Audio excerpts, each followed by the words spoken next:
Sam Scaloggia du Burkina Faso, artiste, chanteur de reggae, animateur et également promoteur d'un festival, Reggae City Festival, et cofondateur d'un mouvement de la société civile, le Ballet Citoyen, et qui a contribué à, à la lutte pour faire partie Blaise Compaoré, qui était là depuis 27 ans au pouvoir, et voilà, qui a aussi contribué à l'organisation d'élections pacifiques. Donc depuis 1966, le Burkina Faso n'avait pas encore eu de président civil, et aujourd'hui on a un président civil. Voilà. Moi, je suis Kajim,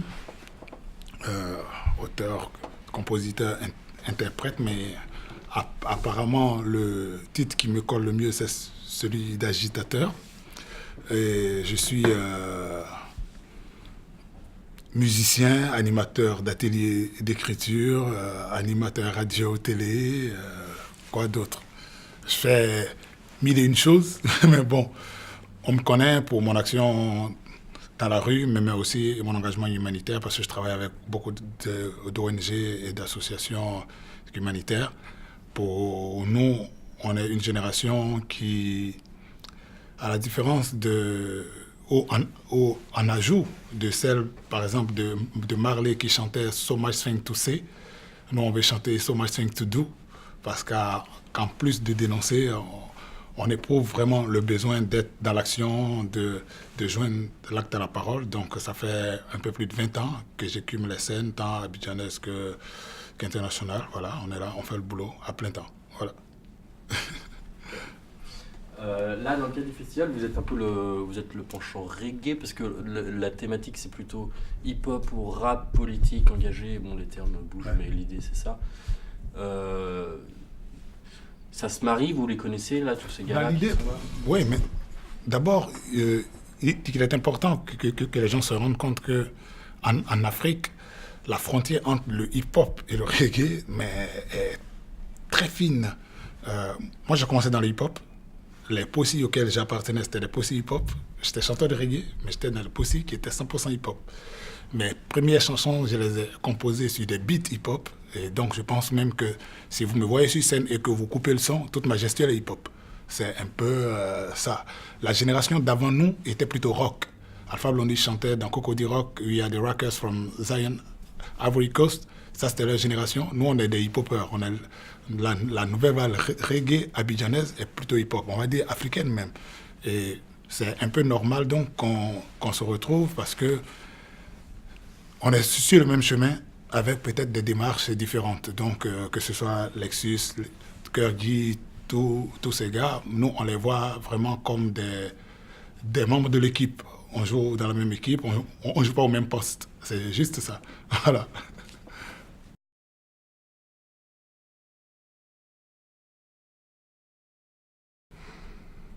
Il faut déjà dire que pour nous, ce sont des grades en plus.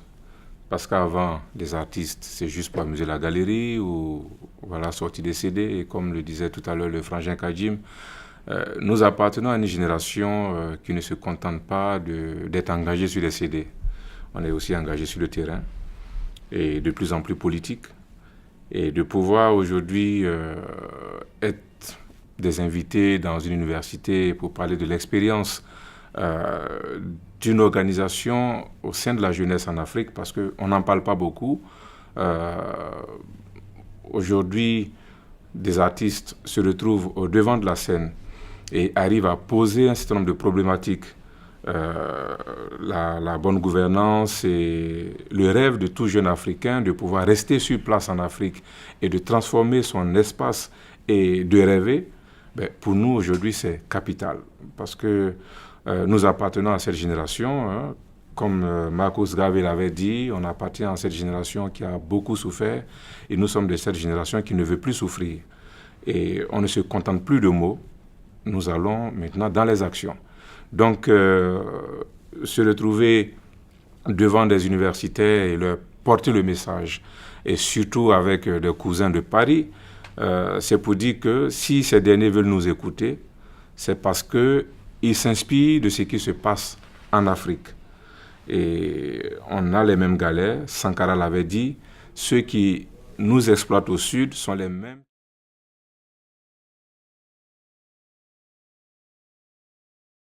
Aujourd'hui, il est parti d'extrême ceci ou d'extrême cela, se nourrissent de la psychose, vous voyez, l'étranger, le noir, l'arabe, le barbu et autres, tout en oubliant que nous sommes des humains d'abord. Lucky Dube l'a si bien dit, ben, si tu m'enseignes à ton sujet, je t'enseigne à mon sujet, on finit par se connaître, on finit par se comprendre et on voit que le monde il est plus relax. C'est clair. Ouais. Oui, mais totalement d'accord avec Samska, surtout que moi je fais le constat que depuis plus d'une trentaine d'années, on veut réduire la musique africaine à sa seule fonction de distraction.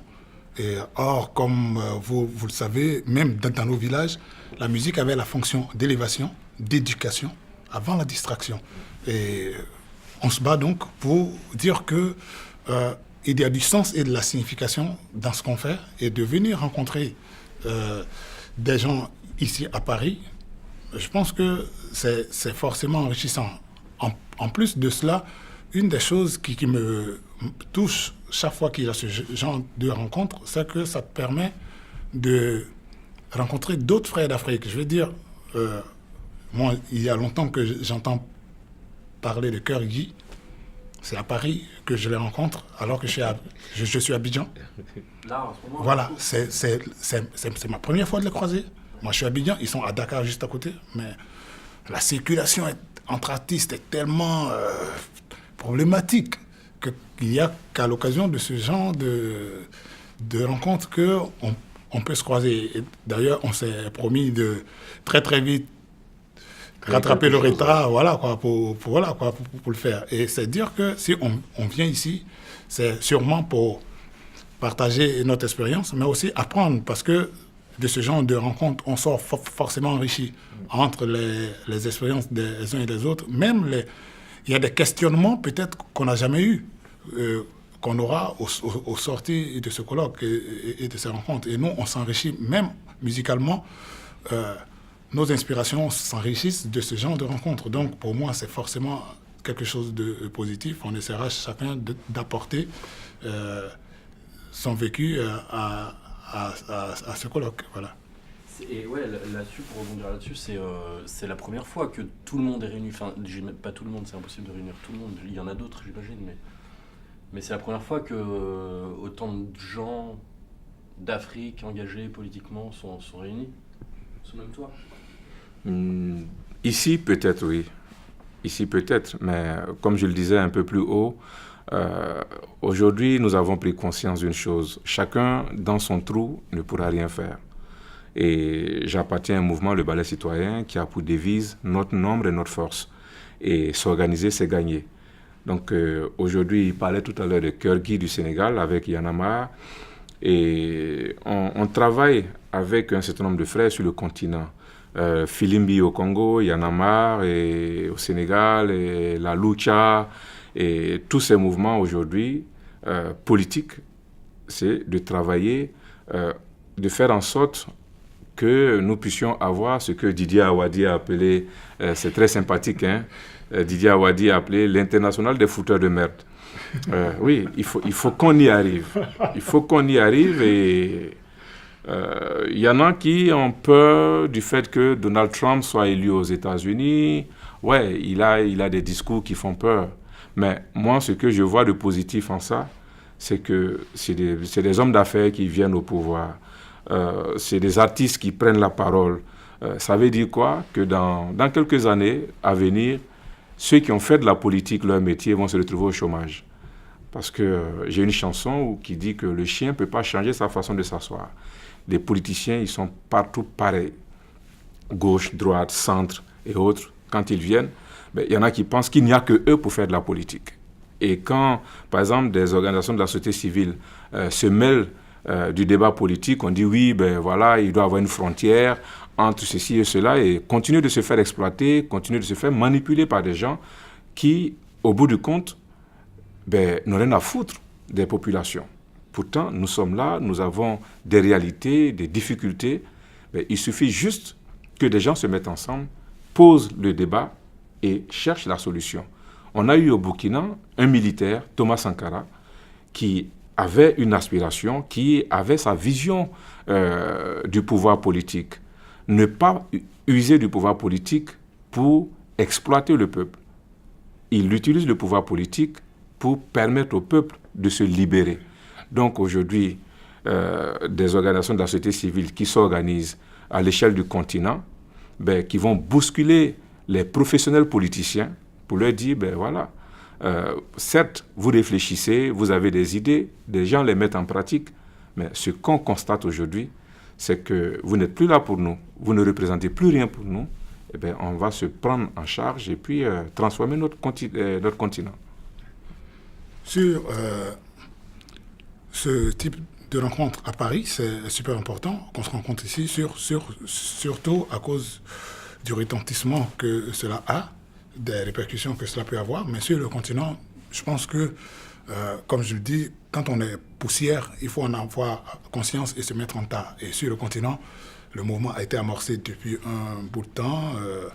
Chacun de nous connaît dans chaque pays son partenaire naturel avec qui il peut faire des choses. Et je pense que les gens n'ont pas réussi à briser cela.